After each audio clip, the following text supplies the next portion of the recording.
April 11, 2025 శుక్రవారం. ఎగరెస్ట్ మనం మదనపల్లి మార్కెట్‌కి సంబంధించి అంటే స్టాక్ అనేది ఏ విధంగా వచ్చింది, ఏమి అనేది వీడియోలో మాట్లాడుకుందాం. లేట్ చేయకుండా వీడియోని స్టార్ట్ చేసేద్దాం చూడండి. సో, ఇంకా నిన్న ములకల్చిరు మార్కెట్ చాలా స్లోగా జరిగింది మార్కెట్.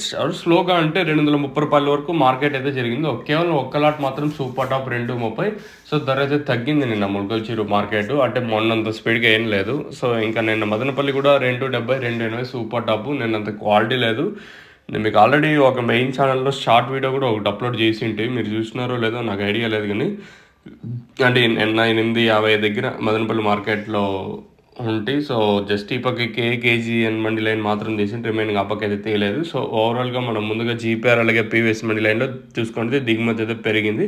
అలాగే టీవీఎస్ మండి లైన్‌లో మాట్లాడుకున్నా కూడా దిగుమతి అయితే పెరిగింది ఈరోజు వచ్చేసి. మరి వేలంపాట్లు అనేది ఏ విధంగా ఉంటాయి, ఏమి అనేది మనకి మీకు నెక్స్ట్ వీడియోలో అంటే 8 గంటల అట్లకే వేలంపాటలు స్టార్ట్ అవుతాయి కదా! మీకు అప్పుడు క్లియర్ కట్‌గా ఇన్ఫర్మేషన్ అయితే ఇస్తాను. ప్రస్తుతానికైతే దిగుమతి అయితే పెరిగింది మన మదనపల్లి మార్కెట్‌కి.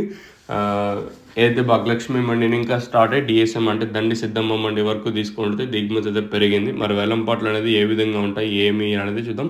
చూద్దాం మరి వేలంపాట్లు ఏ విధంగా ఉంటాయి. దిగుమతి పెరిగింది కాబట్టి వేలంపాట్లు ఎంతవరకు ఉంటాయో చూద్దాం. మీకు ఈ తక్షణాంతక భూవరం కావాల్సింటే కింద నెంబర్లు అయితే అవైలబుల్గా ఉంటాయి. మీరు కాల్ చేయాలనుకుంటే కింద నెంబర్స్ బుకింగ్ చేసుకోవచ్చు కాల్ చేసి.